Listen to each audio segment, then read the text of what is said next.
Salam prestasi. Salam prestasi. Teman-teman semua, channel dari Youth Dance Sport Channel kali ini kita masih ada di Pulau Dewata. Pulau yang sangat eksotik, pulau yang sangat istimewa, dan di sini alhamdulillah saya diberi kesempatan bertemu dengan seorang pahlawan sosial, di mana beliau ini sudah tidak tanggung-tanggung lagi kiprah beliau di tingkat nasional, tapi gaung namanya sampai internasional. Alhamdulillah saya Dedi Ratmoyo diberi kesempatan waktu oleh beliau berkunjung ke tempat beliau. Beliau adalah seorang pahlawan sosial, kemudian juga kepedulian sosialnya sangat minta ampun. Nah, disinilah YouTube ini untuk menginspirasi, untuk memberikan motivasi kepada adik-adik se-Indonesia agar bagaimana kita bersikap sebagai bangsa Indonesia yang baik dan bermartabat, dan sekali lagi NKRI harga mati. Baik, kita akan sapa beliau, Bapak Haji Bambang.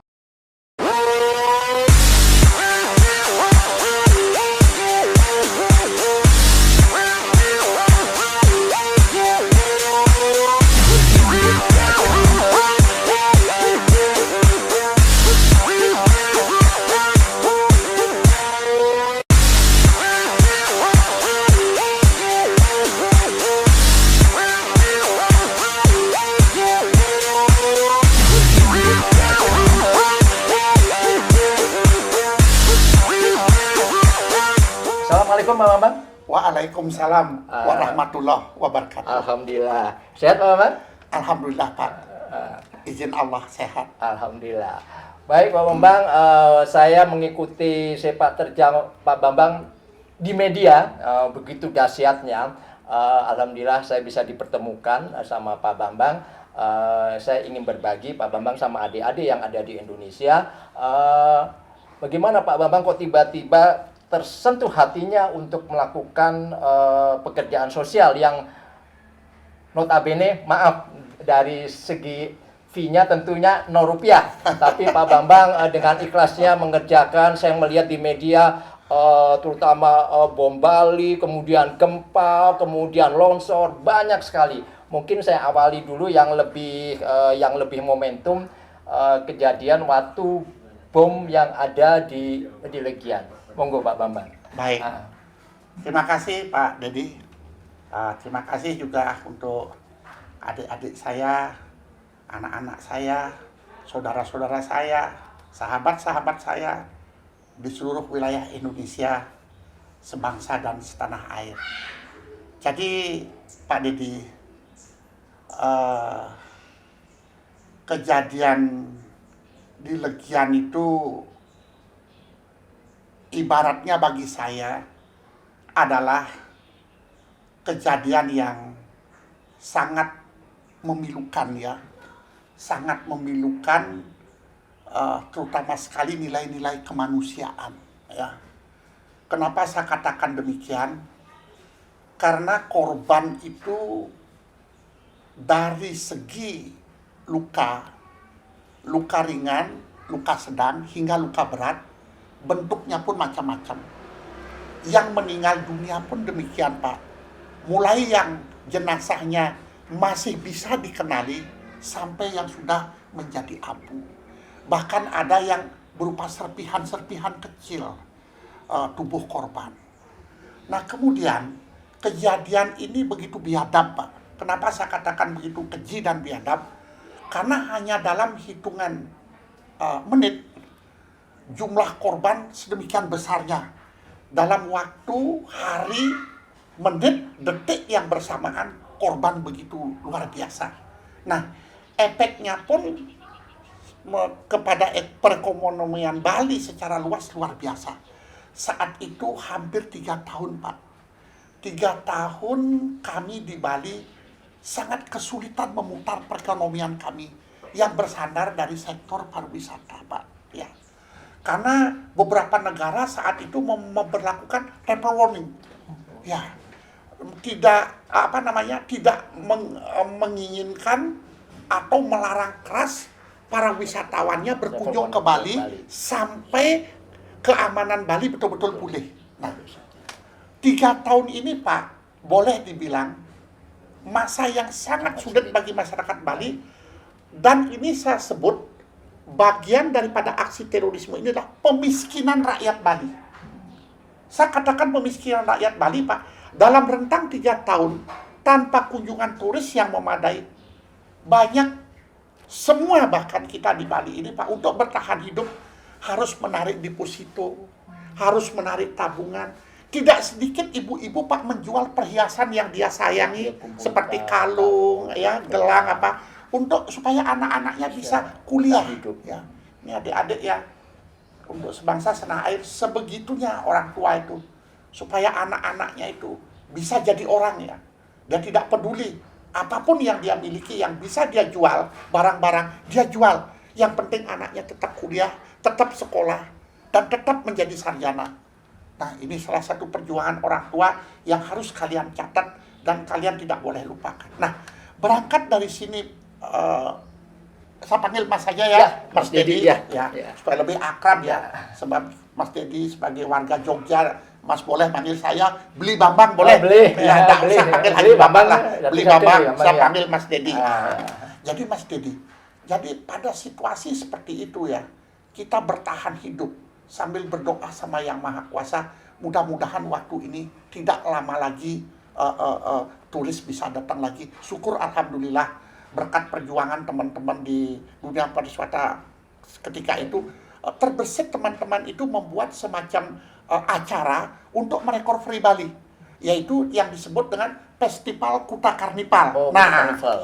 Melalui Festival Kuta Karnival itu Mas Dedi, semua komponen-komponen seni, komponen-komponen pariwisata bergabung. Kita membuat satu acara untuk menunjukkan kepada dunia internasional bahwa Kuta masih layak dikunjungi, bahwa Bali masih ada. Nah, dari sana pelan-pelan, akhirnya Kuta mulai dikunjungi, normal lah kembali. Namun, Mas Dedi harus dicatat, kesenangan itu tidak berlangsung lama. Karena 2005, 3 tahun lagi, bom lagi Pak. Bom yang kedua. Namun, cepat kita recovery kembali sampai sekarang ini. Baik, Pak Haji Bambang, begitu mulianya Pak Haji Bambang bukan hal semacam ini, dan bahkan Pak Haji Bambang menolak suatu reward dari internasional. Yang ada yang dari Jepang, yang ada dari Swiss, dan itu sangat mengharukan saya sebagai warga Indonesia, dan saya juga seorang Muslim.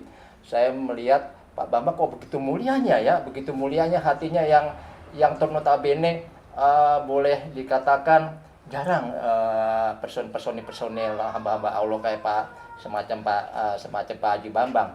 Nah, itu coba saya khususnya juga kepingin tahu kayak gitu. Mengapa Pak Bambang menolak reward dari internasional yang sifatnya berbentuk finansial, berbentuk materi? Pertanyaan Mas Dedi ini ya, pertanyaan yang, kalau bagi saya, pertanyaan yang unik. Sama uniknya dengan penilaian pihak Barat pada waktu terjadinya bom Bali 12 Oktober 2002. Ya, jadi gini Mas Dedi, saat terjadinya, nanti ini ada hubungannya dengan jawaban yang akan kami berikan. Saat terjadinya bom Bali 12 Oktober 2002, itu pengamat-pengamat Barat Mas Dedi, itu bingung. Bingungnya begini, ini di Ground Zero kok Islam itu ada 2 kutub. Di kutub yang satu, Amrosi dan kawan-kawannya bangga dengan pengeboman ini. Tetapi di kutub yang lain, ada sosok Haji Bambang dan kawan-kawannya mengutuk kejadian ini. Nah, heran mereka. Ini ada apa dengan Islam? Ya, ada. Nah, sama sekarang saya jawab dengan pertanyaan Bang Dedi. Jadi begini. Jadi, ketika berbagai pihak memberikan bantuan kepada kami, baik itu LSM, negara-negara lain ya, dari Jepang, Amerika, Inggris, Australia semua ya, bahkan dari Perserikatan Bangsa-Bangsa ya, Mas Dedi ya, saya berpikir begini, saya berangkat waktu mengevakuasi itu dari pemikiran yang sederhana aja. Ada apa sih di sana? Setelah saya sampai di Ground Zero, di TKP, saya melihat bagaimana saya bisa menolong menyelamatkan mereka ini semua.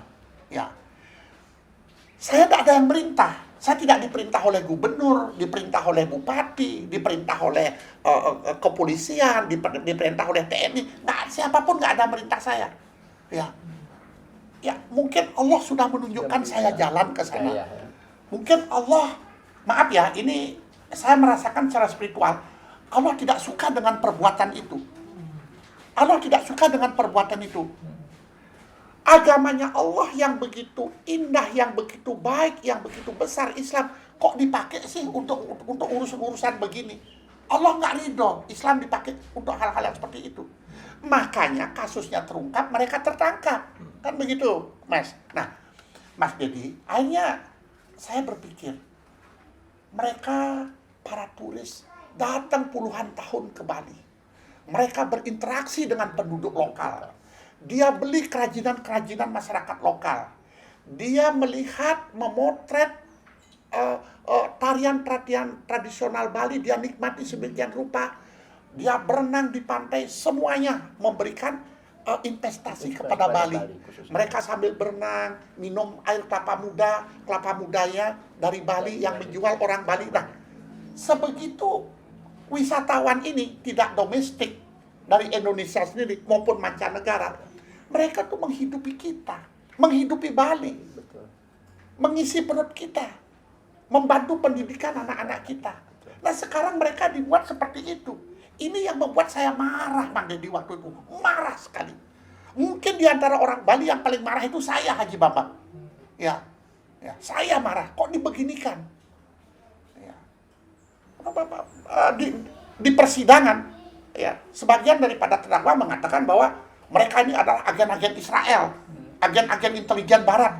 Lah wisatawan kok tahu? Orang mereka wisatawan bukan intelijen. Dan mohon maaf, Bali bukan wilayah perang. Kita wilayah damai. Tidak ada orang berperang. Nah, berangkat itulah timbul empati saya. Saya angkut mereka, saya peluk tanpa sarung tangan. Semua jenazah itu saya berlakukan hormat. Saya tutupi dengan spray, dengan kain kafan yang ada. Semua serpihan tubuh mereka yang masih bisa saya kenali, saya satukan. Baru saya evakuasi ke rumah sakit. Menurut saya, mereka korban-korban itu adalah pahlawan kemanusiaan. Sebenarnya bukan saya pahlawan kemanusiaan, Mas Dedi.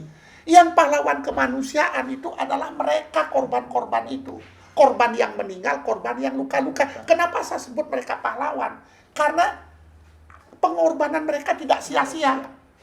Tujuan teroris untuk menjadikan Bali sebagai Ambon kedua, Poso kedua gagal. Ya, mereka, bukan saya pahlawannya. Yang pahlawan itu 325 yang luka ringan, luka sedang, luka berat, dan 202 yang meninggal dunia. Itulah yang sejatinya pahlawan. Bukan Haji Bambang. Makanya ketika saya dinobatkan, diberi hadiah, bukan saya. Hati saya mengatakan bukan Haji Bambang. Mereka yang sepatutnya mendapat penghargaan. Bahkan saya merasa bersalah di hadapan mereka. Kenapa? Saya kurang cepat membantu mereka.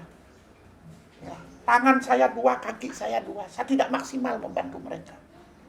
Ya, kalau saja saya malaikat, mungkin bisa lebih cepat dari itu, Mas Dedi. Ya.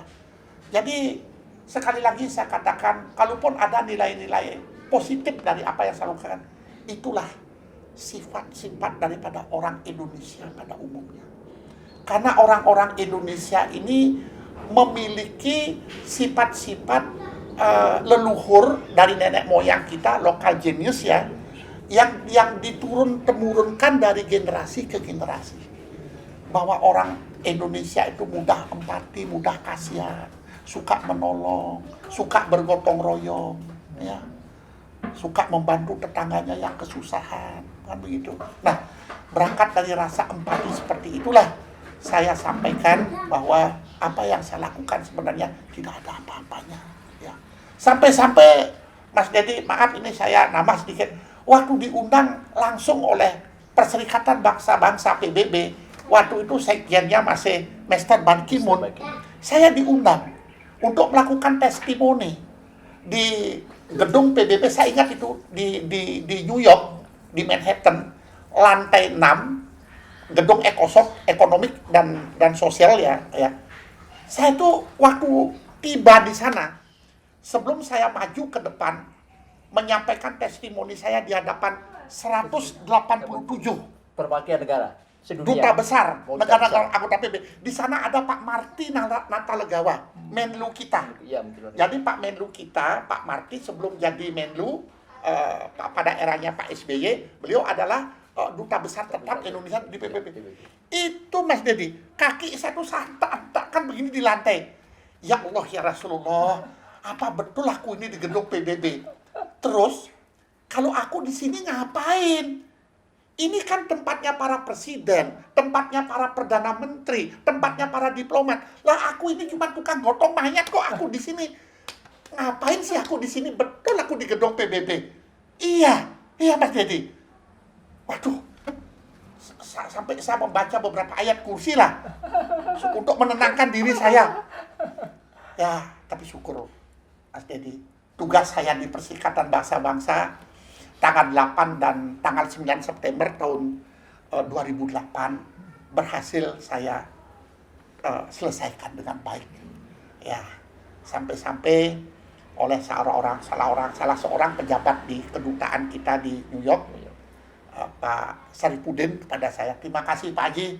Pak Haji sudah membantu diplomasi Indonesia di forum internasional di dalam pemberantasan terorisme. Kami tidak lupakan itu kata beliau. Akhirnya kembalilah saya ke tanah air. Jadi kalau saya hitung Mas Dedi, perjalanan hidup saya ini ya Mas Dedi, pertama diawali dari pertobatan saya pergi haji pertama kali tahun 90. Oh, 90. Saya kena peristiwa Mina. Oh, Mina, ya. Saya dan ibu dan istri pas di tengah terowongan Al-Muaizin. Saya bertiga hampir tewas. Karena pertolongan Allah dan malaikatnya, saya bisa keluar sampai keluar terowongan. Itulah, Mas, saya pertama kali melihat jenazah begitu banyaknya. Kedua, waktu tsunami Aceh. Itu kedua kali saya melihat jenazah begitu banyak. Dan yang terakhir, waktu peristiwa Legian. 12 Oktober 2020. Baik adik-adik semua, begitu mulianya Pak Haji Bambang, begitu ikhlasnya semua mengerjakan Ya Rahman Ya Rahmin ada pada tubuh Pak Haji Bambang, begitu dahsyatnya. Mungkin pertanyaan yang ketiga tadi masalah legian, kemudian yang kedua masalah reward, yang ketiga mungkin kita akan menanyakan organisasi apa yang saat ini yang digeluti oleh Pak Haji Bambang sehingga Pak Haji Bambang bisa istilahnya bisa round Indonesia untuk setiap ada musibah, ada malapetaka alam semacam di Yogyakarta, kemudian di Aceh dan di Bantul dan juga di Papua. Kita mau tahu Pak Haji Bambang ini saat ini berkecimpung di organisasi sosial apa? Monggo Pak bisa disampaikan. Baik, terima kasih Mas Dedi. Satu-satunya organisasi yang saya geluti sampai sekarang hanya Palang Merah. Palang Merah Indonesia. Palang Merah Indonesia.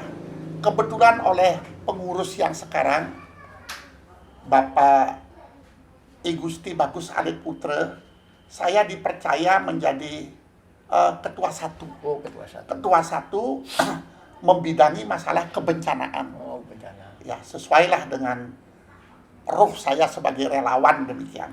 Nah, dari sini saya bisa melakukan operasi-operasi tanggap darurat kebencanaan, operasi-operasi kemanusiaan ke berbagai wilayah di Indonesia ini.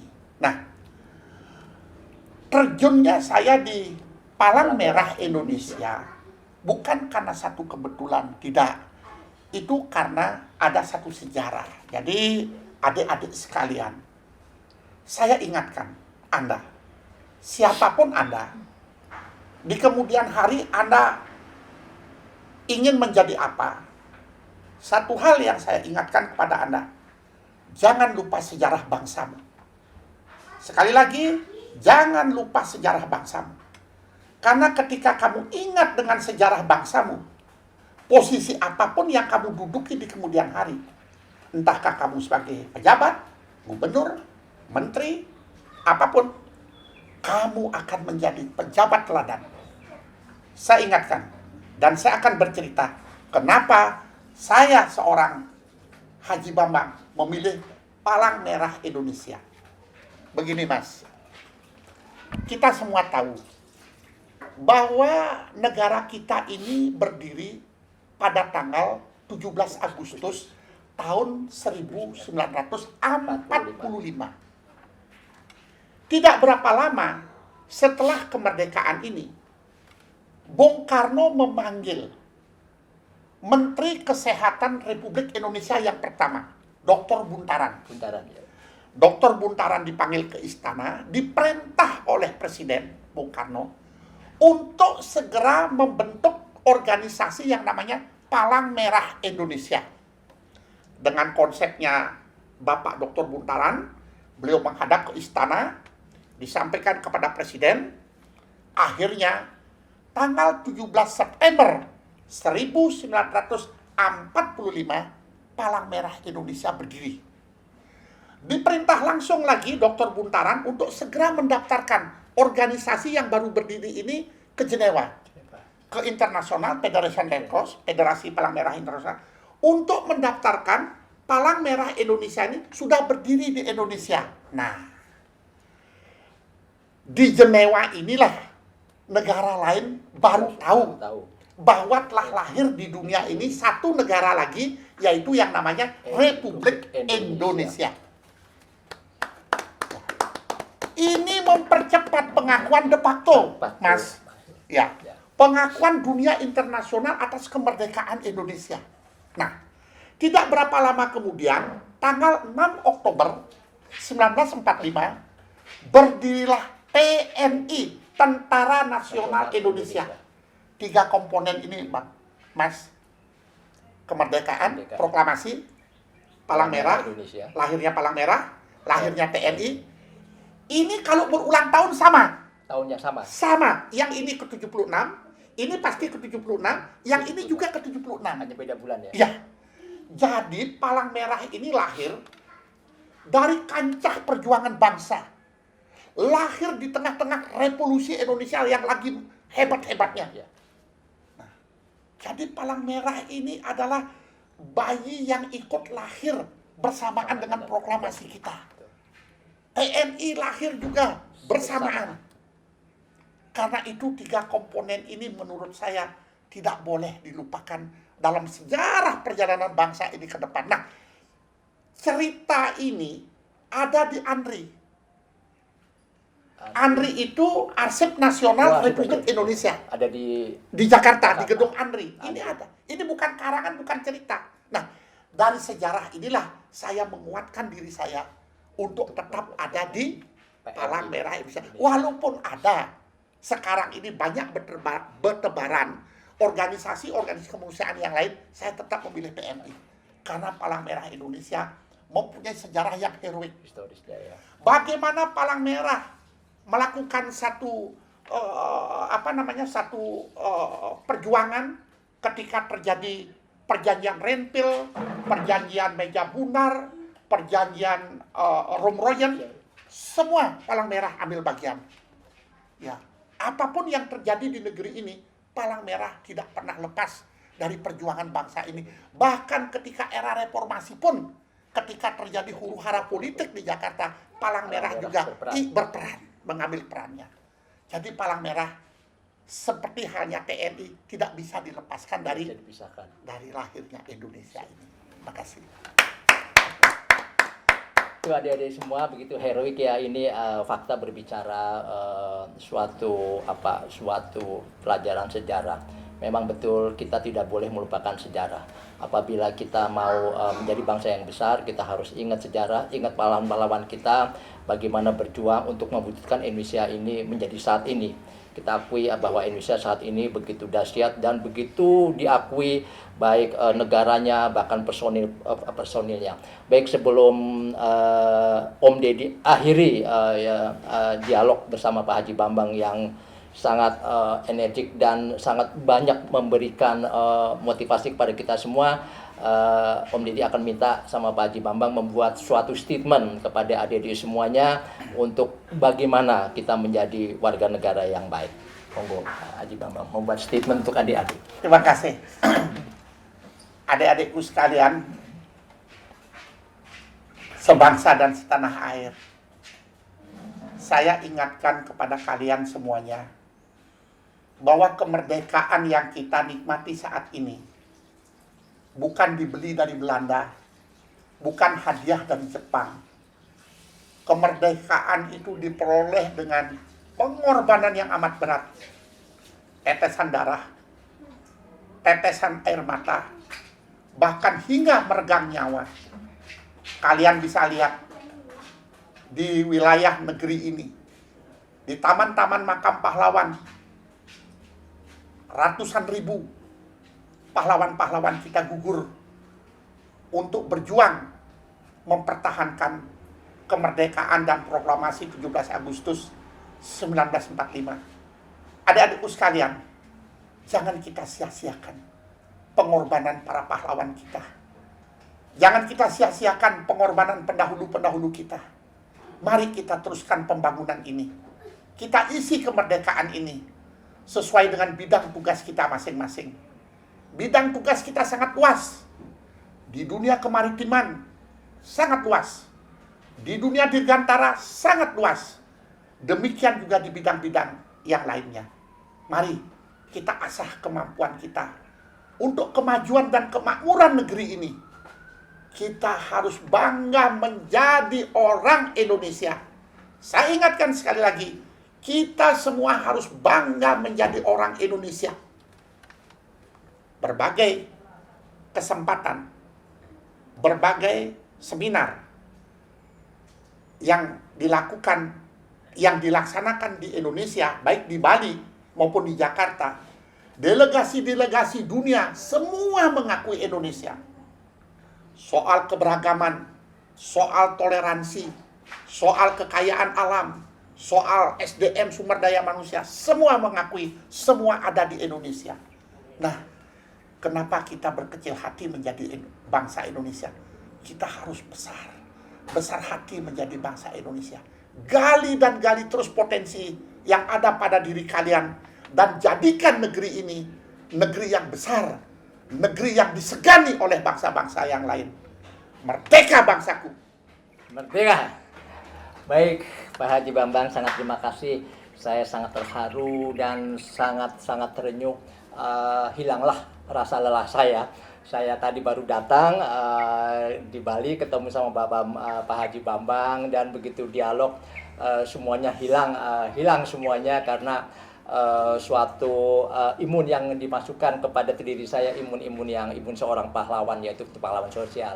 Baik adik-adik semua, ya inilah YouTube ini memang dibikin untuk menggali potensi anak negeri, dan apa yang sudah disampaikan oleh Pak Haji Bambang. Marilah adik-adik semua, ayo kita gali potensi kita menggali karakter budi Indonesia agar lebih bernilai dan bermartabat. Salam prestasi. Salam prestasi.